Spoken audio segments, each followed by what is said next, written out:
Or are we still in the process of study as your submission in the NEP would indicate, puro feasibility pa lang? Alin ba rito ang kumpleto na at pinagsama-sama ba to? Your Honor, as I mentioned, I think the updating of the master plan is still ongoing in some aspects. And So there's an admission on the part of the DPWH that in fact a national flood control master plan still does not exist. Tama po ba yun? Kasi hiwa-hiwala yung 18 eh. Hindi naman sila pinagdugtong-dugtong. Hindi pa naka-align sa MMDA, meron sari-sarili rin at pira-piraso yung ating LGU. Tama po ba yung sitwasyon? well, to some extent, that's correct, Madam Senator. Secretary Thank you Bonoan, you are very now much, recognized. Thank you very much, Mr. Chairman and distinguished members of the committee, our beloved senators who are here present today, my colleagues in government, good morning po sa ating lahat. Well, first of all, Mr. Chair, we would like to express our appreciation for giving us this opportunity to discuss with your committee the programs and projects that are being implemented by the Department of Public Works and Highways in addressing the flooding problems throughout the country. Mr. Chairman, just to put it in proper perspective, the Department of Public Works and Highways core function and the basic mandate includes actually the planning, design, and construction and maintenance of national roads, bridges, and major and principal river basins throughout the country. Let me just point out that since I have already mentioned the extent of our responsibility at this point in time, there are 421 principal rivers, 421 principal rivers all over the country. 18 of these are major rivers, and these are where the river basins are located. When we say principal rivers, these are principal rivers that have drainage area of more than 1,400 square kilometers. And of course, tributaries to the principal rivers would be more than 1,400 small rivers, Mr. Chairman. So just to give that in proper perspective.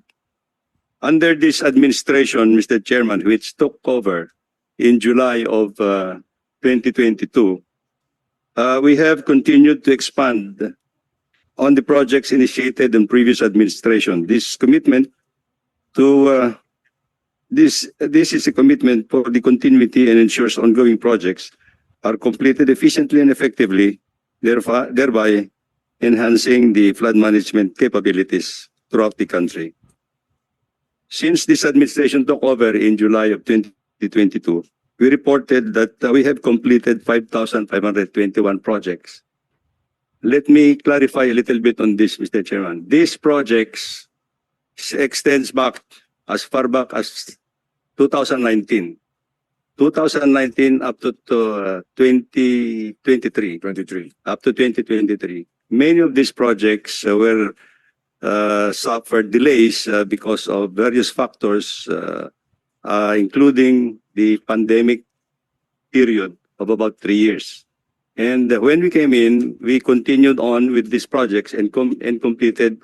What we are saying now is that we have been able to complete all these projects that were implemented previously but were not completed by 5,521 projects, Mr. Chair. Let me clarify, what are these projects all about? These projects are what we call the immediate relief projects for flood mitigation. At the same time, Mr. Chairman, when we came into July, we found out that there are several master plans already existing in the major river basins, in the 18 major river basins, in various stages of preparations. I have taken a look at all these river basins, and most of them, the master plans are still currently being updated at this point in time, take into account actually the climate change phenomenon and other factors that have to be incorporated in the master plan. Chairman, Yes. just request the Secretary to submit to us the list of master plans? Yeah. And what is the status of those master plans? Thank you, Mr. Can you Chairman. give us a copy of that list? Yes, yes, Mr. Chairman, we will comply. Okay. Submit. Just butt in, Mr. Chairman, just one question. Are they integrated, Secretary? The master plan? Yes, to some extent, I would say, to some extent. Define some extent. To some extent, because there is a engineering component, there is a social component, and there is actually a environmental component in the master plans, Mr. Yes. Mr. Chair. Without interrupting your briefing, but just to proceed logically and rationally. The 18 major river basins have been referred to repeatedly in the past, but you have also admitted on your part, Mr. Secretary, that they're in various stages of preparation and that in many cases they're not integrated. And that therefore, did they focus on flood-prone areas for social mitigation, also for the environment? The interventions, have they already been provided? Or are we still in the process of study? As your submission in the NEP would indicate, puro feasibility pa lang. Alin ba rito ang kumpleto na at pinagsama-sama ba to? Your Honor, as I mentioned, I think the updating of the master plan is still ongoing in some aspects. And So there's an admission on the part of the DPWH that in fact, a national flood control master plan still does not exist. Tama po ba yun? Kasi hiwa-hiwala yung 18 eh. Hindi naman sila pinagdugtong-dugtong. Hindi pa naka-align sa MMDA, meron sari-sarili rin at pira-piraso yung ating LGU. Tama po ba yung sitwasyon? well, to some extent, that's correct, Madam Senator. But what I'm saying is actually there has been master plans before that were carried out. And now I understand, and I've seen the record in the department, that is now being updated. They are just being updated at this Pero point yung in time. ibang master plan dyan, panahon pa ng ama ko, alam po natin na as early as 1972, nagkaroon na ng Metro Manila Flood Control. Correct. At alam din natin na merong Environment Code, merong Building Code, may Clean Water Act, may kung ano-ano, pati yung mandamos ng Korte Suprema, na nagsasabi, i-align lahat yan. Pero wala naman tayong napala, kundi yung Dolomite Beach, hindi po ba? Kaya, itatanong ko, saan inilalaan ang bilyong-bilyong pera kapag walang master plan? How do you choose the projects? Are there guidelines or parameters each time that you submit these billions and billions of requests? To what do you allocate if there is no integrated master plan for the entire country? Siguro, we'll ask him to finish his presentation first, and then you answer that question. But I think, Mr. Chairman, that's very yes, important it's because very. I think it's very telling that the master plan, the integrated master plan, is not in existence, Mr. Chair. Tama. Let me clarify a little bit, Your Honor, Mr. Chair. The master plans are very specific in each river basin. They are That's very right. specific in each river basin because they have different. And that's why it's not requirements. integrated. In a way, because Is it iba-iba po Ay, yun eh. so? Di ba yung totoong nangyayari? Kung sino yung masigasig at talagang nakatutok sa flood control, yun yung mga LGU o yung mga bahagi na tututukan din. Tapos, wala namang kinalaman dun sa karatig o sa katabi o sa sumunod. Bahala na sila. Pwede bang ganon? Hindi ba ganon naman nangyayari? Pira-piraso kasi.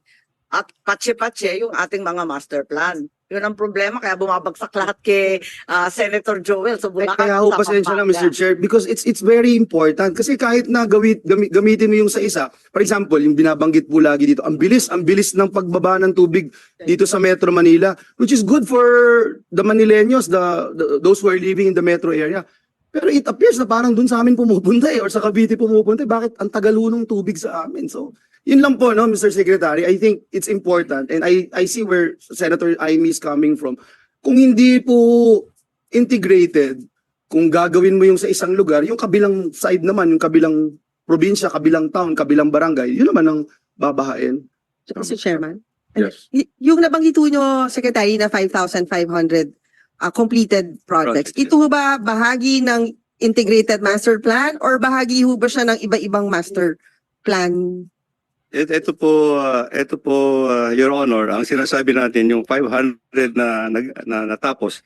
At ito yung ito yung immediate projects, engineering interventions all over the country na hindi ho kasama doon sa master plan. Ito yung standalone So, but- projects to provide immediate relief to low-lying areas in various Okay. Sige, sige, you may proceed muna, Secretary, and you still have your 10 minutes. How many more minutes? Mr. Chairman, Sige, sige. kuya 2019, nasimulan ho ito na 2019, di ba? ito yung mga projects. 2019 ho ito nag-start. 2019. Yung Yes. immediate. Yes. Baka may good news ka naman sasabihin ngayon no? So let's listen to him. Well, I think ito naman po yung mga have given immediate relief and protection to low-lying areas all over the country. Ito yung sinasabi namin 5,000 na natapos na.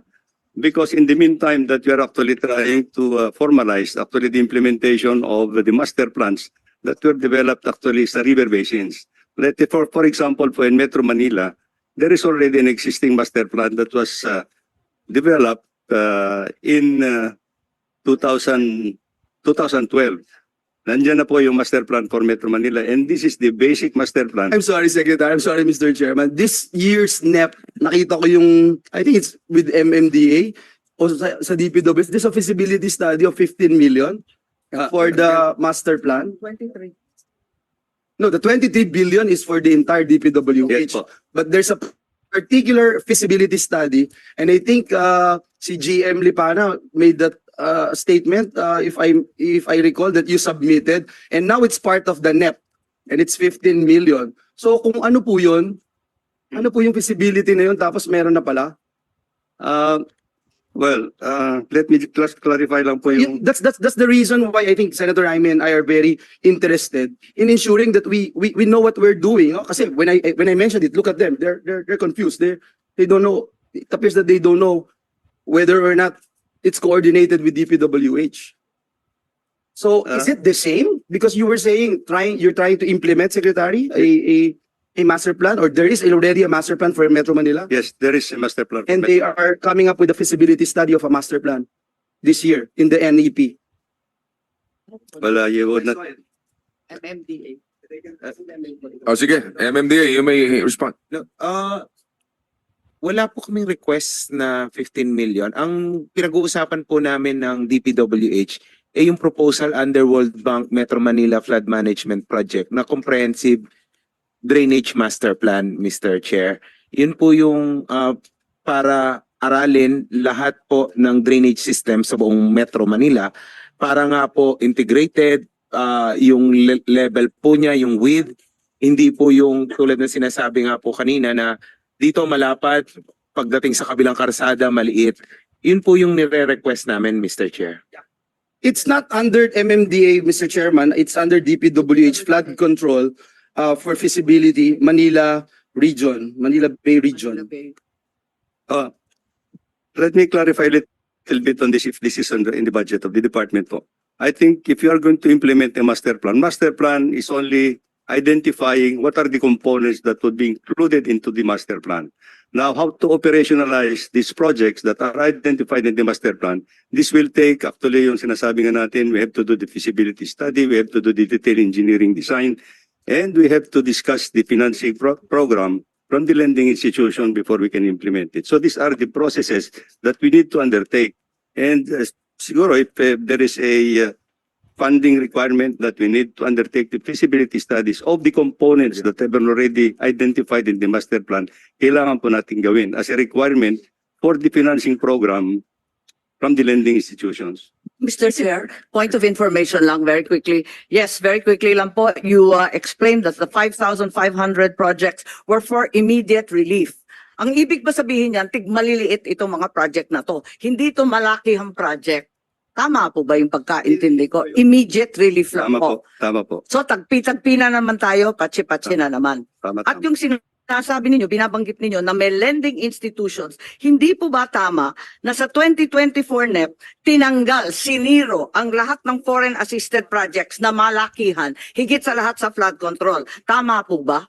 Tama po. Your At Honor. nasa unprogrammed fund na lamang ng 2024 GAA itong mga flood control na may utang nakatapat sa ibang bansa. Tama po ba? Tama po, Your Honor. And it was the same situation in 2023. In 2023, ganon din, na zero lahat ng malakihan project. So ang sinasabi po ninyo, ang maaasahan lang ng Pilipino, ng buong sambayanan, itong tagpi-tagpi, patse-patse, tingi-tingi, na magbibigay ng immediate relief sana, ngunit yung malakihan, malawakang flood control ay wala na. Ganon po ba? Nakakalugmok po eh. Senator Tolentino, sige. Sandali lang po ito, Mr. Chairman. May nakalimutan akong idagdag kanina na isang ahensya na sa palagay ko kung magbabaha ay sa susunod na mga hearing natin, kasama na rin dito. I'm referring to the PRA. Siguro po, Mr. Chairman, Mr. Chairman, looking forward, I foresee flooding caused by reclamation projects. So isama na rin po natin sa master plan yung mga nire-reclaim ngayon dito sa Manila Bay. Kasi nakikita ko po, Mr. Chairman, in between Coconut Palace and the nearest area being reclaimed, parang 2 to 3 meters lang yung channel. Ito po yung katabi ng Manila Yacht Club, Coconut Palace. Ang backflow po nito, Ermita, Malate, Raha Sulaiman, etc. etc. So, ang suggestion ko po, Mr. Chairman, isama na rin po sa master plan yung magiging epekto ng ginagawang reclamation project sa Manila Bay. Yun lang po, Mr. Chairman. Okay, thank you, Senator Mr. Tolentino. Chairman. Secretary, yung ipe-present nyo ba? Yan din yung na-present nyo the same as last year? Almost the same? Almost the same. Almost the same. Yes. So, Mr. Chairman. siguro, Pwede for submission lang din ho, kasi nabanggit ni Secretary yung patukoy dun sa master plan na parang after ng master plan may feasibility study, tapos meron pa siyang detailed plan. Pwede yung sabihin lang sa committee, like for nyari, yung master plan, ilang buwan ba ho yung master plan? Tapos kung na-approve yung master plan, ilang buwan para gawin yung detailed design? Tapos gaano katagal din ho yung funding? Para alam mo natin na hindi siya, Yung timeline. nag-uumpisa lang siya sa master plan, pero malayo pa siya bago sa actual implementation. Thank you, Mr. Chairman. ayan. So, Yeah, will we'll you comply. you'll comply, Your Honor, okay. The timelines and the timelines in the implementation of the master plan. so just give us a copy of your presentation, no? Yes. Ikaw, Mr. Chairman, if before we because are we letting go of the No. presentation? the presentation, kung Yeah, because- halos yun din ay ipe-present niya Yes, this is in relation to what the Secretary presented last year. eh. Okay. And last year, if you would recall, Mr. President, Mr. Chairman, I can play the video because Secretary Bonoan told this committee last year when he faced this committee that there is a game-changing program. Okay, thank you. On flood control master plan. Can we show the video?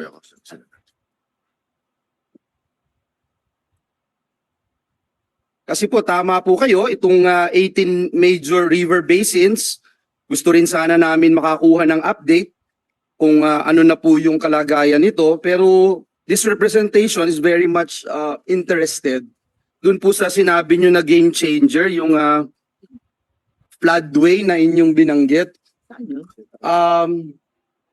Saan yung secretary, yung floodway na yan? Yes, perhaps Ito mga staff ko. it is in we're referring actually, Your Honor, yung Central Luzon, I think it's a 60 kilometers. if I'm not Central Luzon mistaken. Floodway Project. Yes. Kasi Mr. Chairman, when you made mention about it, a few weeks later, during the budget deliberation, we asked NEDA, we asked the DBCC. They were surprised, Mr. Secretary. Sabi po nila, wala akong approved, proposed study about it. So they were surprised. So can you imagine our dismay, especially this representation's dismay, na wala po yun, no? And then I look at the NEP again for this year. For this year, na kung saan meron po tayong umatikabong 1 billion a day ulit na flood control programs.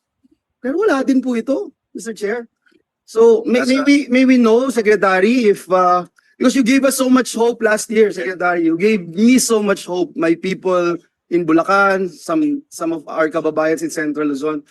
And now we're stuck again, or are we going back again to zero, to letter A again, Mr. Secretary? You may answer, secretary. Your Honor, I think we're referring to the Central Luzon floodway project, and this is what we were saying, that the project will involve actually a retention basin in San Antonio Swamp and we will construct a floodway of about 60 kilometers from that end to that.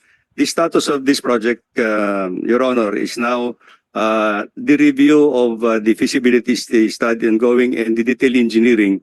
Detail engineering na po ito, detail engineering of the project is now being undertaken, undertaken under the ADB financing program. So where is the ball now, Secretary? Nasa DPWH po ba? Yes, opo. Because I we will- remember again, Mr. Secretary, I just feel so disappointed with my staff kasi ipe-play lang po nila. Kayo rin yung nagsabi, we might be able to start this year. And that was last year, Mr. Secretary. Now it's still in the feasibility stage, although parang nasa latter part na po. Opo. Tama po ba yun? So siguro tatanungin ko po ulit yung the same question I asked last year. Kailan ho kaya ito posible na mag-start po, Secretary? Yung totoo pong start. Kailangan ko po bang define yung start? So, siguro alam naman natin yung The start. detail engineering design, I understand, and the timeline, Your Honor, will take another year. Because this is a big project. Yes, another year. So, Another year. 2025. 2028. Ayun, Actual construction, mga 2027. 2027 na yung actual construction. Civil works po. Kasi Secretary, last year, we would probably start next year. Ayan po, finally, nandiyan na yung video. Baka pwede pong i-play. Sige nga, paki-play yung video. The Central Luzon Pampanga River floodway and San Antonio River, San Antonio Swamp Ring Dike, Your Honor.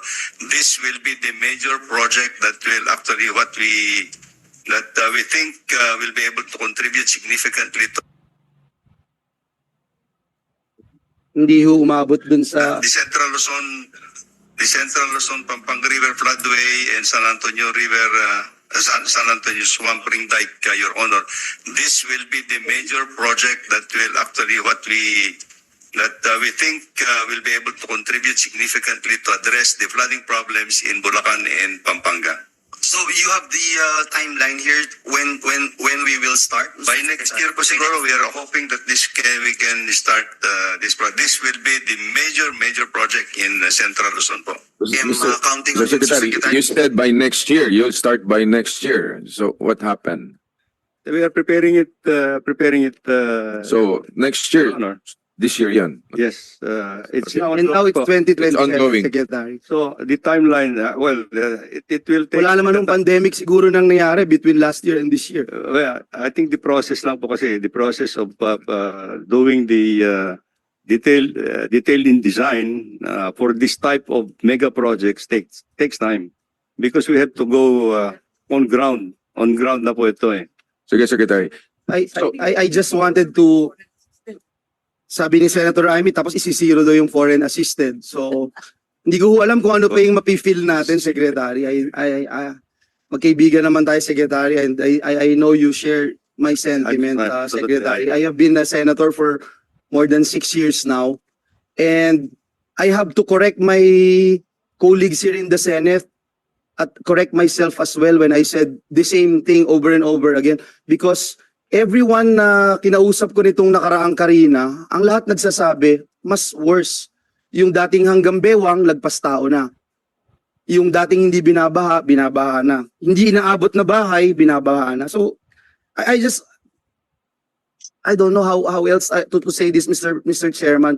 Yung 5,500 pala na programs, projects na natapos, na ipinagmalaki ng ating Pangulo noong SONA ay patsi-patsi lang.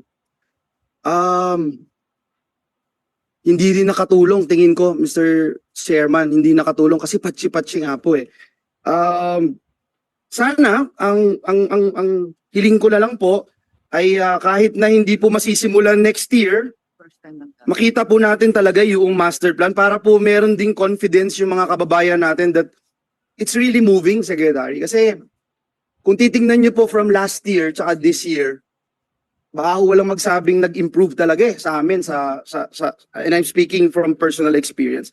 So again, Secretary, and I mentioned this yesterday, I don't see anyone who can lead DPWH other than you. We trust you. We trust you since last year and the day you assumed office. And sana huwag niyo kaming biguin, Secretary. Secretary. I can assure you, Your Honor, that we will put priority on this project. I've just been handed actually the documentations on this project already, Your Honor, and this will be the basis for us to pursue this project. Secretary, do you have any idea magkano ba ang kakailanganing pondo para hindi to maging patsi-patsi? Kung talagang popondahan mo, for example, para masolve ang problema in Bulacan, for example, magkano ang pera ng gobyerno ang kailangang gastusin para masolve ang problema dyan sa baha? Do you have any idea? On a project-to-project basis, siguro, Your Honor. So talagang magpapatsi-patsi pag gano'n. I think, let's say, Kasi kung halimbawa, for this project, 200 billion, 300 billion, gano'n? for this project alone, it will cost 130 billion 130 billion Yes. for that. for this project alone. Chairman? Mr. Chairman? Mr. Chairman, siguro just to manage then our expectations, Secretary, kasi parang nabanggit nyo, for the master plan, feasibility study, parang it takes one presidency to finish it. Absolutely. Tama po ba? And then it's the next presidency who will implement the project. So I guess babalik tayo, Mr. Chairman, dun sa konsepto ng continuity. Kasi meron din ho tayong maling ugali na tuwing nagpapalit ng Pangulo, nagpapalit din ng proyekto. So kaya nga parang lumalabas, paulit-ulit ho yung plano kasi tuwing nagpapalit ng Pangulo, nagpapalit din ng plano. Di ba ho? Kasi katulad nga ako na nabanggit ko kanina, noong 2013, meron na nga tayong master plan for flood management in Metro Manila. So hindi ho natin alam, nasunod ba ho tong plano na to? Because this plan would take 20 years. So siguro, natuloy ho ba tong plano na to? Or pagkatapos ho ba nung Pinoy presidency, nabago ho ba ang plano nung Duterte presidency up to ngayong Marcos presidency? Natuloy ho ba? Your Honor, tuloy-tuloy po yung master plan for Metro Manila. So ito ho na-i-implement. Yes po. Thank you, Mr. Chairman. Okay, Mr. Secretary. Sorry, Mr. Chairman, last na lang po, one last, no? Feasibility study ako ho, Mr. Chairman, just share to the body. Nag-fund po ako ng feasibility study. It took them 2 years, Mr. Chairman. And I mentioned this last year also. 2 years po, alam din ni Secretary, it was not his term then. 2 years yung feasibility study. Nung nagawa po yung feasibility study, hindi rin po in-implement, Mr. Chairman. Tapos, noong pinag-usapan namin ni Secretary, I remember that day, Mr. Secretary, when we talk about it. And ang sabi, kulang-kulang yung feasibility study kaya hindi ma-implement dahil hindi din magiging integrated o wala ding impact. 2 years po yung hinintay ko nun, Mr. Chairman. Ako pa po yung nag-push para mapondohan yun. Hindi din po in-implement dahil kulang. Sino yung nag-feasibility study? Sila. Sino yung nagsabing kulang? Sila din po. Sana, Secretary, makita natin itong ganito kasi kung 23 billion po yung feasibility study proposal for NEP this year. We wanted to find out, no? Kasi ang hirap po, no, Mr. Chairman, napakahirap talaga natanggapin eh. Yung 5,500 kunyari na programs, parang lumalabas, kaya natin ito ginawa dahil ito yung maliliit. Kaya patsi-patsi. Pero yung malalaki, sana, Secretary, magsalita din po kayo. Kasi yung malalaki hindi pinondohan. Siniro. Yun ang sabihin nyo sa buong Kongreso. Kaya maliliit yung ginagawa namin. Kaya sa totoo lang, wala ho talagang impact. Yun ho yung lumalabas, Mr. Chairman. Umani naman ito ng iba't ibang reaksyon mula sa ating mga netizens. Ayon kay Emilio Salem, a project that has a lot of budget but delayed is a major sign of corruption. Kung di makukulong yang DPWH head na yan at yung mga kasabwat niya, magsilayas na kayo dyan. Pahayag naman ni Lito de Torres, corruption knows no master plan. Mas mabuting gumawa na lang kayo ng bagong departamento para sa flood control. At ito naman ang saloobin mula sa ating kababayan na si Anthony Stana, you cannot blame the incumbent secretary. Blame politics. I will not be surprised if Secretary Bunoan will be the next cabinet secretary to resign. Mga kababayan, feel free to comment below para maglabas ng saloobin sa balitang ito.